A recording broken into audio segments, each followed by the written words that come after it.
चला तर मग मालिकेच्या आजच्या भागामध्ये आपण पाहणार आहोत. कल्पना आता सायलीचं कौतुक करतच म्हणत असते की तुमचे आभार कसे मानू खरंच मला कळत नाही, कारण तुम्ही आमच्या सायलीवर खूप चांगले संस्कार केलेले आहेत आणि त्या संस्कारांमुळेच तर आज सायली तुमच्यासमोर इतक्या आनंदाने गुण्यागोविंदाने बोलते सुद्धा आहे. खरं तर ना मलाच कळत नाही आहे की काय आहे ते. म्हणजेच मला खूप जास्त आनंद आहे की सायलीला तुम्ही एवढी चांगली समज दिलेली आहेत. हे बोलूनच आता सायलीचे कौतुक सोहळा सुरू असतो. पण दुसरीकडे मात्र आता हा सायलीचा कौतुक सोहळा सुरू असतानाच मुद्दामूनच आता विषय निघतो, कारण सदाशिव लोखंडे ह्यांना झोप येत असते आणि ते आता म्हणत असतात की मला ना खूप जास्त झोप येते, मी आता जास्त जागरण करू शकत नाही. त्याच वेळेला ह्या एसीच्या रिमोटचं तेवढं सांगून जा असं देखील आता ती मैनावती सायलीला बोलू लागते. मग सायली त्या एसीच्या रिमोटबद्दल तिला सांगते, म्हणजेच हा रिमोट कसं वापरायचा याबद्दलचं ज्ञान ती तिला देऊ लागते. आणि त्यानंतर ती सुद्धा त्याला म्हणते की काही गरज लागली तर मला सांगा. आणि त्यानंतर ती तिकडनं जायला निघते. तर मैनावती जी आहे ती मात्र आता तिच्या नवऱ्यालाच म्हणजे सदाशिव लोखंडेला म्हणत असते की खरंच ना आता आपले चांगले दिवस आलेले आहेत असं वाटतं. म्हणजे बघा या एसीत झोपणं आणि या सगळ्या गोष्टी या आपल्यासाठी एकदम नवीनच आहेत, बरोबर की नाही. म्हणजे आपल्या आयुष्यात असं सुख येईल की नाही असं वाटलंही नव्हतं, पण या बबडीमुळे हे सुख आलंय असं देखील आता ते बाबा बोलत असतात. ओ बबडी काय करताय, तिचं नाव सायली आहे सायली. आता तिला तसं बोलू नका, तिला तिच्या नावाने हाक मारा. मला नाही आवडणार तुम्ही तिला बबडी बोललेलं, कारण ते बरोबरही वाटत नाही. सतत काय ते बबडी बरोबर वाटत नाही आहे, म्हणून मी तुम्हाला म्हणते. आणि आता आपण सुभेदारांचे व्यायी आहोत. आता जर मला कोणी विचारलं ना तर मी त्यांना सरळ सांगणार आहे की आम्ही सुभेदारांचे व्यायी आहोत, त्यामुळे आमच्याशी जर आदरानेच बोलायचं. आता कोण जाते त्या कबाडखान्यात, म्हणजेच ते पुन्हा एकदा त्या घरीसुद्धा जायला तयार नसतात त्यांच्यावाल्या.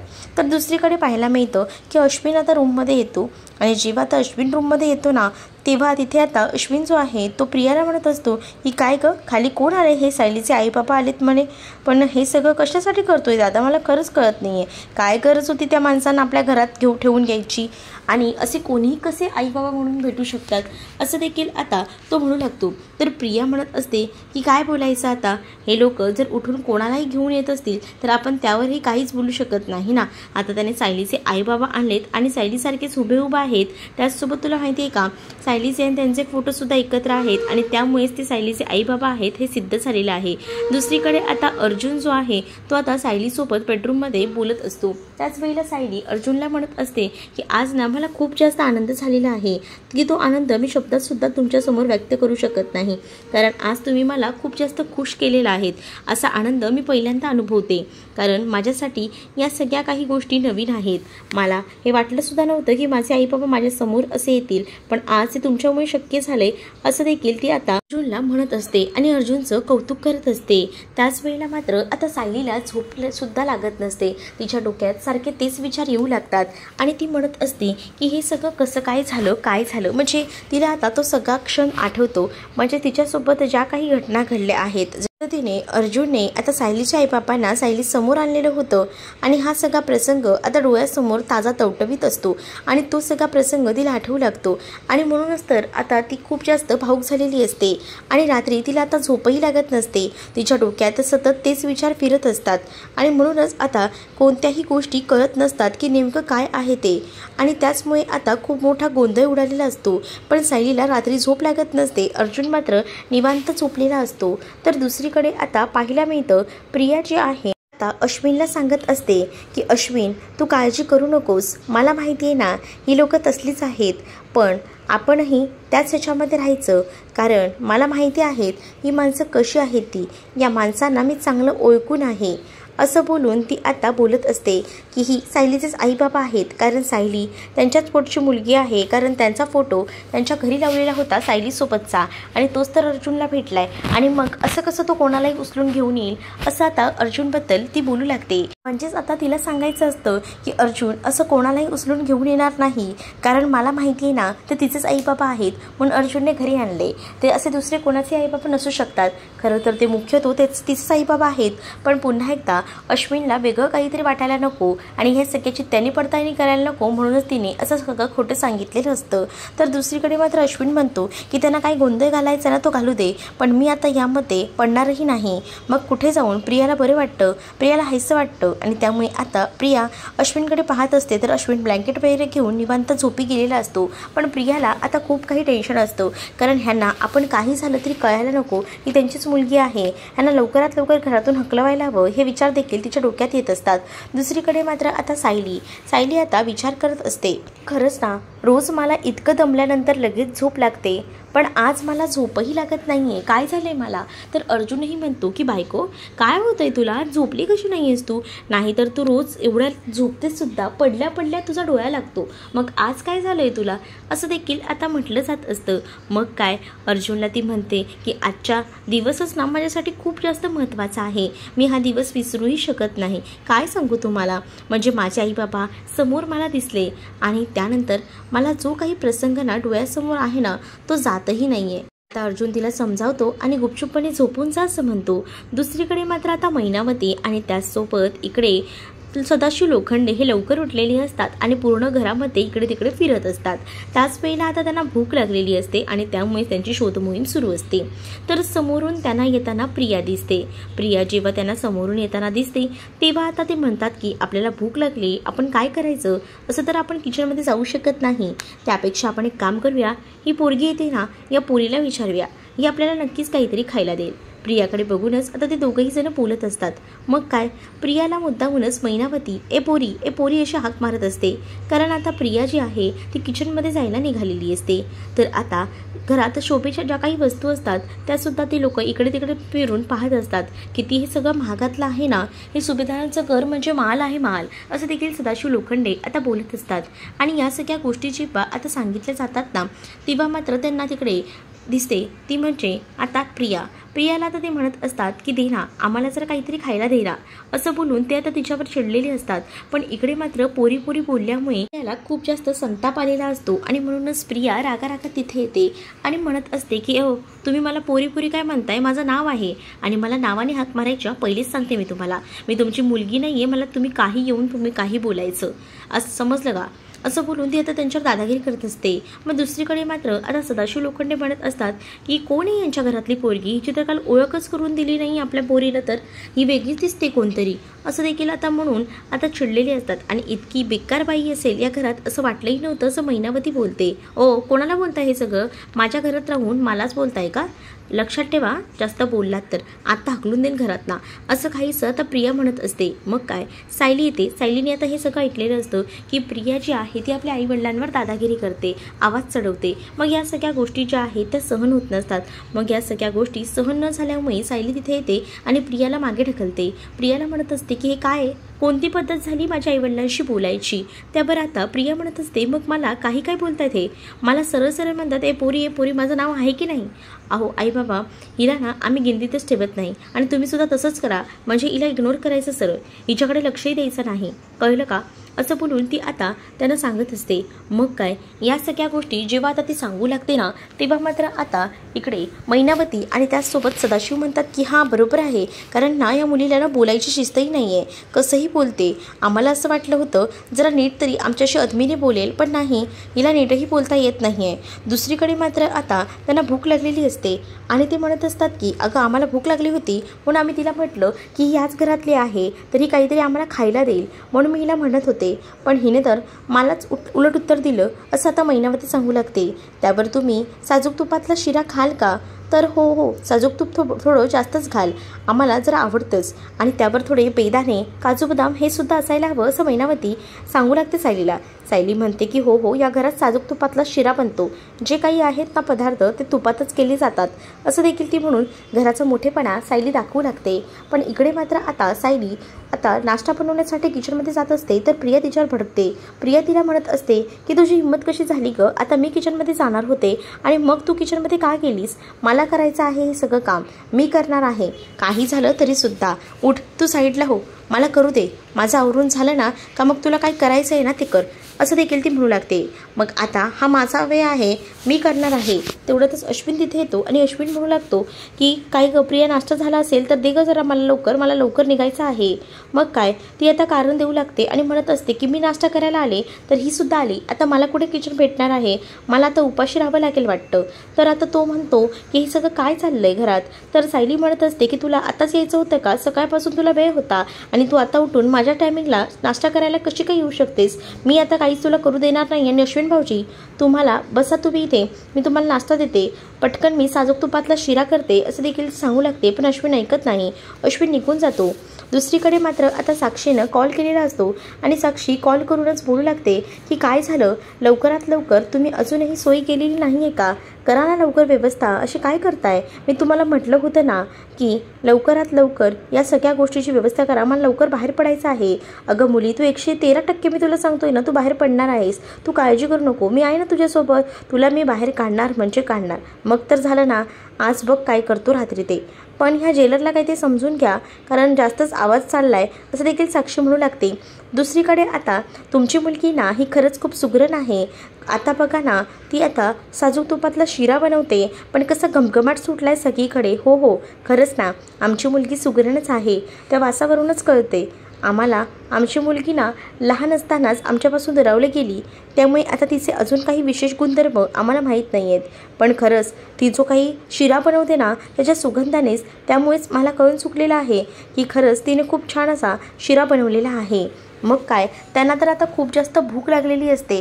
दुसरीकडे आता अस्मिताही म्हणत असते की अगं बाळालाही भूक लागली लवकर. मग त्याच वेळेला आता महिनाभरी तिला कळतं की अस्मिता प्रेग्नेंट आहे. अरे वा, म्हणजे प्रेग्नेंट आहे तर तू, असं बोलून तिला आता म्हणू लागते. त्याच वेळेला आता सायलीने शिरा केलेला असतो आणि तो सायली शिरा आणून देते. काय मैनावती आणि सदाशिव त्या शिऱ्यावर ताव मारतात.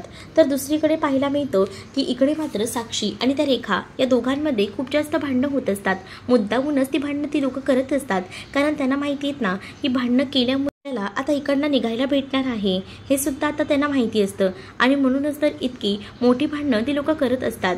मग काय, इथे मात्र पोलीस आलेली असतात आणि ते जेलमध्ये जेलरला बोलवून घेतात आणि म्हणत असतात की मॅडम बघा किती भांडणं चाललेली आहेत. एकीकडनं साक्षीला सावरलं जातं तर दुसरीकडनं दुसरी हवालदार ही त्या रेखाला सावरत असते. इकडे मात्र आता सायली बघते तर काय, तिच्या आईबाबांना जो शिरा दिलेला असतो ना तो डायनिंग टेबलवर बसून ते खातच नाहीत, ते डायरेक्टच आता त्या खुर्चीवर जाऊन बसून खातात. आणि ते सगळं जेव्हा आनंदाने खात असतात ना तेव्हा मात्र आता अस्मिता त्यासोबत कल्पना पाहू लागते आणि त्याच वेळेला कल्पना ही समजावत देखील असते. कल्पना म्हणत असते की राहू दे ग सायली, त्यांना तुझ्या हातचं इतक्या दिवसानंतर खायला भेटतंय आणि मुळात आहेत ना ते शेवटी तुझे आईबाबा आहेत आणि तुझ्या आईबाबांना तुझ्याबद्दल खूप काही वाटतंच आहे ना, म्हणूनच ते ताव मारून खात आहेत. नको काळजी करू, त्यांना खाऊ दे आणि त्यांनाही तसं खायचं असेल तर तसंही खाऊ दे. तेवढ्यातच ना आता सदाशिव लोखंडेला ठसका लागतो आणि तो आता जोरजोरात खोकू लागतो. मग काय, तिथे सायली येते आणि त्याला पाणी देऊ लागते आणि म्हणत असते की शांत व्हा, नका त्रास करून घेऊ, असं बोलून ती आता शांत करत असते. तर दुसरीकडे मात्र आता सायली जी आहे ती मात्र त्यांना पाणी सुद्धा देते. आता मला बरं वाटतंय पोरी, असं बोलून पुन्हा एकदा ते आता खायला सुरुवात करतात, कारण त्यांना तो शिरा खूप जास्त आवडलेला असतो आणि त्यावर आता खूप जास्त बेदाणे सुद्धा घातलेले असतात आणि त्यावर तर खरं तर मोठा ताव मारायचा असतो ना, म्हणून तर आता दोघंही जण कुठचा मागचा पुढचा विचार करत नाहीत, मस्तपैकी ताव मारून खाऊ लागतात. आणि अस्मिता आणि कल्पना तर पाहतच असतात, कारण त्यांना हे असं कधीच भेटलेलं नव्हतं जेवढं त्यांना आता खायला भेटतंय आणि म्हणूनच ना ते एकदम बेदम खाऊ लागतात. तर हे सगळं बघत असताना सायलीला थोडं ऑकवर्ड फील होत असतं, अस्मिताला सुद्धा, कारण त्यांना कधी भेटत नाही ना अगदी तसंच ते खात असतात आणि त्यांच्या चेहऱ्यावर ना हे सरळ स्पष्ट दिसत असतं. पण आता यावर सायलीसुद्धा काहीच बोलू शकत नसते. सायली आता शांत राहते आणि त्यांच्याकडे पाहत असते. दुसरीकडे मात्र साक्षी आणि त्याचसोबत तिथे असणारी ती रेखा या दोघींमध्ये जबरदस्त भांडणं होत असतात आणि या भांडणामध्ये आता एवढा राग निघत असतो ना की दोघीही जणी एकमेकींच्या झिंज्याही उपटत असतात. खरं तर हे सगळं महिपतने त्यांना करायला सांगितलेलं असतं आणि महिपतने ज्या पद्धतीने सांगितले त्या पद्धतीने आता ती दोघीही जणी भांडत असतात. पण दुसरीकडे आता पाहायला मिळतं की इथे त्या दोघींनाही आता बंद करून ठेवलं जातं आणि त्या दोघींनाही सांगितलं जातं की पुन्हा जर भांडाल ना तर लक्षात ठेवा तुमचं काय करू ते. असं बोलून त्यांच्यावर आवाज चढवला जातो। मग काय दोघी जणी दुसरीकडे बसतात, म्हणजे या बाकड्याच्या ठिकाणी दुसऱ्या बाकड्याच्या ठिकाणी। पण आता त्या दोघी जणींना एकमेकींकडे पाहून हसत असतात, कारण त्यांचा तो डावस्तर असतो त्या मुद्दामून तर भांडत असतात, कारण त्यांना त्याचे पैसे भेटलेले असतात ना, त्यामुळे त्यांचा हा गेम सुरू असतो। कारण साक्षीला आता लवकरात लवकर बाहेर पडायचं असतं आणि त्यासाठी ती इतकी मोठी खिंड लढवत असते। दुसरीकडे आता तन्वीनेच म्हणजे प्रियाने बाहेरून खाण्यासाठी ऑर्डर केलेलं असतं, कारण तिला किचनमध्ये काही बनवून दिलेलं नसतं, म्हणून तिने पास्ता ऑर्डर केलेला असतो। पण तिच्या पास्ताची ऑर्डर नेमकी आता घेतलेली असते ती म्हणजे इथे असणाऱ्या या मैनावतीने आणि सदाशिव लोखंडेने। तर आता मैनावती म्हणते की यात काहीतरी गरम गरम मस्त खायला आहे, बघते काय इथे कोणी सुद्धा दिसत नाही, तोपर्यंत मस्त ताव मारून घेऊया असा विचार ती करत असते। पण सदाशिव लोखंडे तिला ओरडतात आणि म्हणतात, ये तुला काही कळतंय का, आताच तू शिरा खाल्लेस 2-2 प्लेट आणि आता पुन्हा हे सगळं खायचं आहे। अहो गप्प बसाव, खायला भेटतं ना तोपर्यंत खाऊ द्या। आणि मग काय ते पार्सल प्रियाचं ती फोडते आणि त्याच्यात पास्ता दिसतो। ती म्हणते की हो ह्यात पास्ता आहे, खायचा आहे का तुम्हाला। मग काय सदाशिव लोखंडे सुद्धा आता हवऱ्यासारखे तिथे बसतात आणि दोघंही जण बसून तो पास्ता संपवतात। मग दुसरीकडे प्रिया हिला खूप जास्त भूक लागलेली असते, ती विचार करत असते की मी तर ऑर्डर केलं होतं, मग ऑर्डर केलेलं जेवण अजून कसं आलं नाही, एवढा वेळ कसा काय लागला असा विचारच ना त्यांच्या मनामध्ये येत असतो।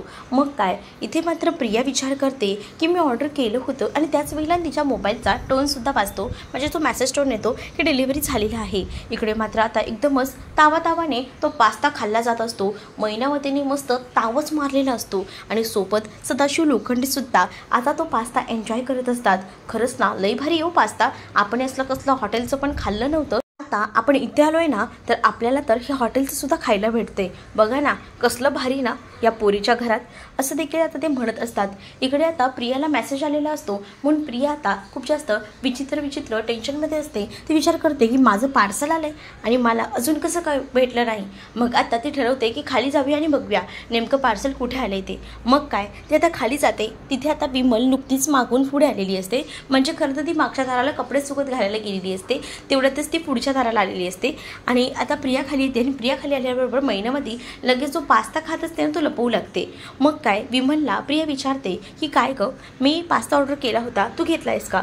तर विमल म्हणते नाही, मी का पास्ता घेऊ, तसंही तुम्हाला माहिती आहे मी मागे होते, कपडे सुकत घालत होते, मला काही माहीत नाही कोण डिलिव्हरी बॉय वगैरे आला होता का। मग अरे मग माझं पार्सल तर घेतलं गेलेलं आहे। त्याच वेळेला तिची नजर तिकडे असणाऱ्या टेबलच्या पास्त्यावर जाते। मग ती म्हणते की काय तुम्ही दोघांनी मिळून माझा पास्ता संपवला, काय माणसं आहेत यार।